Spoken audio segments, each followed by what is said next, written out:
Hello everyone, good morning. কেমন আছো বন্ধুরা? আশা করছি সকলে ভীষণ ভালো আছো। আমিও কিন্তু বেশ ভালো আছি। আজকে শুক্রবার আর সকাল বাজে 11:30। তো চলো তোমাদেরকে এখান থেকে সাথে নিয়ে একটা নতুন নিউ ফ্রেশ ব্লগ নিয়ে চলে এসেছি। আমি তো অবশ্যই আমার ব্লগে তোমাদেরকে ওয়েলকাম জানিয়ে একটা নতুন ব্লগ তোমাদের সাথে শেয়ার করছি। তো যাই হোক বন্ধুরা, আজকে আমি দেখো রান্নাঘর থেকে আমার ব্লগটা আমি শুরু করছি। কি বলো তো, আজকে তো শুক্রবার, আজকে নীলষষ্ঠী। তো তোমরা তো সবাই নীলষষ্ঠী করছো। তো চলো আজকে আমি নীলষষ্ঠীতে কী পুজো করছি না সবটাই তোমাদেরকে জানাবো। আর কেন করছি না সেটা তোমাদেরকে জানাবো। তো দেখো রান্নাঘরে এই রান্না এখন বসিয়েছি। আজকে দেখো জল আসেনি সারাদিনে, সকালে জল এসেছিলো একটু, আবার চলে গেছে। তো এখন রান্না করব, ঘরের কাজকর্ম কিছুই হয়নি, অনেকক্ষণ বসেছিলাম। অ্যাকচুয়ালি আজকে আদিকে স্কুলে দিয়ে সামনে একটা মন্দির আছে, ওখানে না মানে খুব ভালো করে পুজো হয়, মানে শিবের পুজো হয়, সবাই জল ঢালতে এসেছিলো, ওগুলো বসে বসে দেখছিলাম। তো যার জন্য অনেকটা দেরি হয়ে গেছে। আর বাড়িতে এসে আবার টুকটাক করে অনেকগুলো কাজ করেছি, সেজন্য একটু দেরি হয়েছে। আর এখন জল তুলতে গেছি, শুধু বাথরুমে করে গামলা ভরেছি আর তারপরে জলটা চলে গেছে, আর জলটা না হয়নি। তো চলো তোমরা দেখতে থাকো এখান থেকে। আশা করছি কাছে বা দূরে থেকে যারাই তোমরা আমার ভিডিও দেখছো, তো তাদের আশা করছি ভালো লাগবে। যদি ভালো লাগে তাহলে একটা লাইক করে কমেন্ট করে, আর আমাকে যদি ভালোবেসে থাকো তাহলে কিন্তু চ্যানেলটিকে সাবস্ক্রাইব করে আমাকে এগিয়ে নিয়ে চলো। তো বন্ধুরা আর বেশি কথা না বাড়িয়ে এখান থেকে ভিডিওটা স্টার্ট করছি, তোমরা দেখতে থাকো। আর যদি ভালো লাগে অবশ্যই লাইক করে দিও। চলো তোমাদেরকে দেখাই। প্রথমেই দেখো রান্নাঘরে বললাম না যে কোনো কাজকর্ম কিচ্ছু হয়নি। তো দেখো জলের বোতলগুলো সব খালি, তা কোনো জল আসেনি, রান্নাঘরে কোনো আজকে কাজই করতে পারিনি সকাল থেকে, এর জন্য আমার খুব অস্বস্তি লাগছে। আর এইদিকে দেখো আমি ভাত বসিয়ে দিয়েছি। তো দেখো সবজি টবজি কিচ্ছু কাটা হয়নি। আজকে ভেবেছিলাম নিরামিষ রান্না করবো, এর জন্য এঁচড় করবো ভেবেছিলাম। তো এঁচড়টা তো করবোই, তো তোমার সাথে শেয়ার করবো। আর এদিকে দেখো সকালে একবার বাসন মেজেছি, আদি স্কুলে গেছে, তো তার জন্য এই বাসন কাসনগুলো কিন্তু এখন রয়ে গেছে। আর এইদিকেও দেখো কোনো সবজি কিন্তু আমার একদমই কাটা হয়নি। তো দেখতেই পাচ্ছ রান্নাঘরটা যে কিচ্ছু কাজকর্ম এখন আমার কিচ্ছু সেরকমভাবে হয়নি, কারণ কিনা জল ছিল না বলে। জলের জন্যই মেনলি আমার কোনো কাজ কিন্তু এখন আমার হয়নি। চলো তোমাদেরকে বেডরুমটাও একটু দেখিয়ে ঘুরিয়ে নিয়ে আসি যে ঘরের কী কী কাজকর্ম হলো আর না হলো। অ্যাকচুয়ালি বলতে আজকে সকাল থেকে কোনো কাজই করতে পারিনি, জলের জন্য। জল না থাকলে দেখবে কোনো কাজকর্ম হয় না। আদি ঘুম থেকে উঠে স্কুল চলে গেছে, এখন 11:30 মতো বাজে। দেখো বিছানায় সমস্ত অগোছালো হয়ে রয়েছে। এদিকে জানলায় আমি বালিশ টালিশ রোদে দিয়েছিলাম, সেগুলোও রয়ে গেছে। পুরো ঘরটা তোমাদেরকে একবার দেখিয়ে দিচ্ছি। দেখো দেখো কোনো কাজ হয়নি, দিয়ে গ্লাস খোলা রয়েছে। আমি একবার লাইটটা জ্বালিয়ে দিই, হ্যাঁ দেখো ঘরের কোনো কাজকর্ম কিচ্ছু কিন্তু হয়নি। তো যাই হোক, আদি স্কুলে চলে গেছে, আর তারপর বিছানার অবস্থাটা শুধু একটু তোমাদের দেখিয়ে দিচ্ছি, তারপরে আমি কাজগুলো শেয়ার করব তোমাদের সাথে। তো এই কাজগুলো এখন কিন্তু আমাকে করতে হবে। তো সারাদিন কোনো মানে করতে পারিনি আছে, সারা সকাল থেকে কাজকর্ম, তো তার জন্য কিন্তু এই কাজকর্মগুলো এখন করবো। দেখো বারান্দায় সমস্ত জামা কাপড়, মানে ঘরটা পুরোই অগোছালো রয়েছে, দেখো তো দেখছো। তো চলো আর বেশি কথা না বাড়িয়ে আমি তোমাদেরকে দেখাই, আর ঘরের কাজকর্মগুলো সব কিছু ফটাফট করে কমপ্লিট করে নিই। তো তোমরা আমার সাথে থাকো। তো তারপর দেখো আমি মানে একদম সোজা রান্নাঘরে চলে এসেছি। আর রান্নাঘরে এসেই কিন্তু আমি প্রথমে, যদিও সকালবেলা উঠে সমস্ত কাজকর্ম পরিষ্কার করে নিয়েছি, আজকে যেহেতু ভেবেছিলাম যে পুজো করব, তো আজকে নীলষষ্ঠী, প্রত্যেক বছরই এই দিনটা কিন্তু পালন করা হয়। শুক্রবার দিনকে মানে আমি কি বলো তো, পুজোটা করবো বলে বৃহস্পতিবার দিন কিন্তু সরঞ্জাম করতে হয়, সেই জন্য কিন্তু সকালবেলা উঠে সমস্ত পরিষ্কার করছি। আর যেহেতু আজকে নিরামিষ রান্নাই হবে, তো তার জন্যই সব কাজ করছিলাম। এর মধ্যেই না মানে শাশুড়িমা ফোন করে বললো যে আমাদের এক আত্মীয়া মানে দিল্লিতে থাকে, যদিও না তাকে কখনো আমি দেখিনি, কিন্তু সে না গত হয়ে গেছে। তো তার জন্য এখন আমাদের ভরা ওষুধ চলছে, আর এই ওষুধের মধ্যে পুজোটা করা যাবে না। তো আজকে না 2 নম্বর দিন, তো কী আর করি বলো, পুজোটা এর জন্যই করতে পারলাম না। পুজোতে একটা বাধা এসেছে, এর জন্য কিন্তু মনটা ভীষণ খারাপ লাগছে। তো প্রত্যেক বছর এই দিনটা খুব মানে নিষ্ঠা করে পালন করি, তো এই বছর সেটা হলো না, তার জন্য কিন্তু মনটা খুব খারাপ লাগছে। আর সারাদিন কিছু খাইও নি, এখন তার জন্য একটু চা খেয়ে নিলাম, আর খেয়ে কিন্তু ঘরের কাজকর্মগুলো টুকটুক করে করে নিচ্ছি। তো পুজোতে যখন কোনো বাধা আসে তখন কিন্তু মনটা এমনিতেই মানে একটা দুশ্চিন্তা লাগে যে প্রত্যেক বছরই পুজোটা করছি, আর সমস্ত কিছু একদম কমপ্লিটলি করে ফেলেছিলাম যে পুজোটা করব বলে, সব মানে একদম গুছগাছ কমপ্লিট। তো তার মধ্যে যখন এরকম একটা বাধা এসে গেল, সত্যি করেই মনটা খুব মানে খারাপও লাগছে আর একটু ভয়ও লাগছে।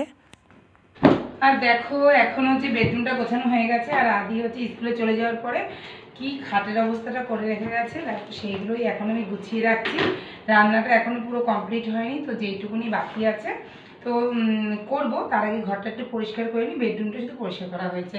তো সারাদিন যতক্ষণ ঘরে থাকে তো ততক্ষণ এগুলোই করে। দেখো পুরো বিছানা একদম ভর্তি করে রেখে দিয়ে গেছে কালার পেন্সিল রং। আজকে তাছাড়া ওদের স্কুলে অ্যাক্টিভিটিও ছিল, তো সেই অ্যাক্টিভিটিগুলোও করেছে।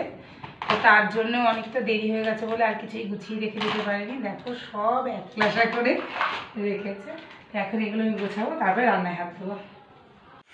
তো দেখো ফাইনালি ঘরের সমস্ত কাজকর্মগুলো করে নিচ্ছি, কারণ আজকে মানে আদি স্কুলে যাওয়ার আগে বিছনা টিছনা পুরো অপরিচ্ছন্ন করে রেখে গেছিলো। আর এই পুজো করব তারপরে ভেবেছিলাম, সেটা আর করতে পারলাম না, যার জন্য মনটা খুব খারাপ লাগছে। প্রতি বছর এই দিনটা খুব সুন্দরভাবে পালন করি। আদিকে নিয়ে গঙ্গায় যাই, শ্যামনগরে গঙ্গায়। তো ওখানে একবার সকালবেলা নীলের ঘরে বাতি জ্বালিয়ে বাড়িতে চলে আসি, তারপরে আবার সন্ধ্যাবেলা পুজো দিই, মানে শিবের মাথায় জল ঢেলে ঠাকুরকে পুজো দেই, তারপরে কিন্তু মানে আদিকে প্রসাদ দিই। খুব ভালো লাগে। তো এবারে সেগুলো কিছুই হবে না, এমনকি আদিকে একটা নতুন জামাও পরাতে পারবো না। তো তার জন্য খুব খারাপ লাগছে। জানি না মানে আমার নিজের মনেরই এটা একটা সংশয় যে কোনো বিপদ আপদ না হয়, বা জানি না কী করবো, আমার এটার জন্য খুব একটা ভয় লাগছে। তো দেখো আমার মানে রান্নার কাজকর্ম মানে সব শেষ হয়ে গেছে। আর এই সবজি কাটার যে মানে নোংরাগুলো, সেগুলো কিন্তু এসে আমি আয়রনে ফেলে দিয়ে গেলাম। আর আজকে যেটা বলছিলাম, আজকে তো রান্নায় থাকবে ইঁচড়, আর সেরকম কিছুই করব না। রান্না করবো হলো গিয়ে ইঁচড়টা আমি আগে প্রেশারে সিদ্ধ করে নিয়েছি। আর এখন আমি করবো হচ্ছে ইঁচড় আর হচ্ছে মিষ্টি কুমড়ো আলু দিয়ে একটু ডালনা। তো ইঁচড়ের জন্য কড়াইতে তেল গরম হয়ে গেছে, একটু গরম মশলা, জিরা আর লঙ্কা আমি ফোড়নে দিয়ে দিলাম। আর এখানে কেটে রেখেছিলাম আলুগুলো, সেগুলো কিন্তু আমি দিয়ে ভালো করে ভেজে নিচ্ছি। তো প্রতি বছরই মানে আমি যে উপোসটা করি, তার জন্যে সকালবেলা উঠে তো শ্যামনগরে চলে যাই, ওখানে স্নান টান করে বাড়িতে এসে তারপরে কিন্তু আদিকে স্কুলে পাঠাই। তো এই বছর আদি স্কুল রয়েছে, ও কিন্তু স্কুলে গিয়েছে। আর এখন এর জন্যে দেখো, আর নিরামিষ রান্নাটাই প্রত্যেক বছর করা হয়, হাজব্যান্ড আর ছেলে খেয়ে নেয়। তো এই বছর তো বন্ধুরা দেখো সমস্ত রান্নাঘরের কাজকর্ম কিন্তু আমার কমপ্লিট হয়ে গেছে। আর এইদিকে দেখো আজকে রান্না যেহেতু বললাম না নিরামিষ খেতে হবে, তো তা আজকে করেছিল মিষ্টি কুমড়ো আলু দিয়ে যে ডালনা। আর এখানে করেছে যে তোমার এই যে ইঁচড়, আর এখানটা করেছি গিয়ে তোমার হচ্ছে ভাত। এই হচ্ছে আজকে রান্না করেছি, আর কিছু রান্না করিনি। তো আজকে দুপুরবেলা এইভাবেই খাওয়া হবে। আর কদিন এরকম নিরামিষ খেতে হবে, মানে 13 দিন খেতে হবে, মাত্র 2 দিন হয়েছে। তো এই ধরনের রান্না এই কদিন করবো। তো দেখো আমার রান্নাঘরে কাজ কিন্তু পুরোপুরি কমপ্লিট হয়ে গেছে। আর চলো তোমাদেরকে ঘরটাও দেখিয়ে দিই। দেখো ঘর ধরো একদম সাফ সুতরা হয়ে গেছে। দেখো সব কাজ আমার ঘরের একদম কমপ্লিট। দেখো, আর এটা হচ্ছে যে বেডরুমটাও দেখো পুরো কিন্তু কমপ্লিট হয়ে গেছে আমার ঘরের কাজকর্ম। আর চলো এখন আমার তো ঘরের সমস্ত কাজকর্ম কিন্তু আমার হয়ে গেছে। আর এখন আমি স্নান করতে চলে যাবো। এখন বেলা বাজে প্রায় 2টো। আজকে মানে কি গাছাড়া করে সমস্ত কাজকর্মটা করলাম। আর তোমাদেরকে দেখাই চলো, আজকে ঠাকুর পুজো যে দেওয়ার কথা ছিল সে পুজো দিতে পারিনি বলে মনটা খুব খারাপ লাগছে। প্রত্যেক বছরই শাশুড়ি মার আমি দুজনেই কিন্তু পুজোটা করি, তো এবছর করতে পারলাম না, যার জন্য খুবই মনটা কিন্তু খারাপ লাগছে। দেখো আমার সিংহাসন পুরো ফাঁকা, কিচ্ছু পুজো টুজো দেওয়া হচ্ছে না 2 দিন 3 দিন ধরে।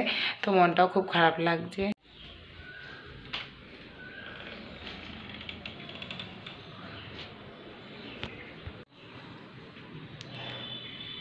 তো দেখো মায়ের মন্দির একদম ফাঁকা, কিচ্ছু পুজো করা হয়নি।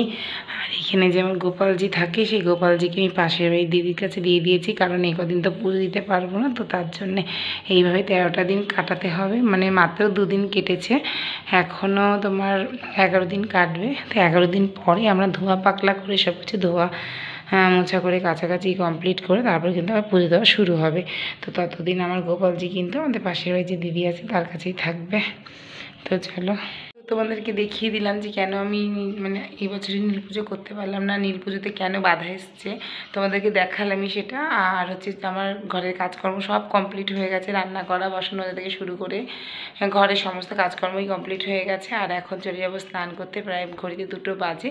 তো বন্ধুরা যাওয়ার আগে যে কথাটা রেগুলার বলি, বন্ধুরা ভিডিও যদি ভালো লেগে থাকে তাহলে লাইক করো, কমেন্ট করো, অবশ্যই চ্যানেলটিকে সাবস্ক্রাইব করো।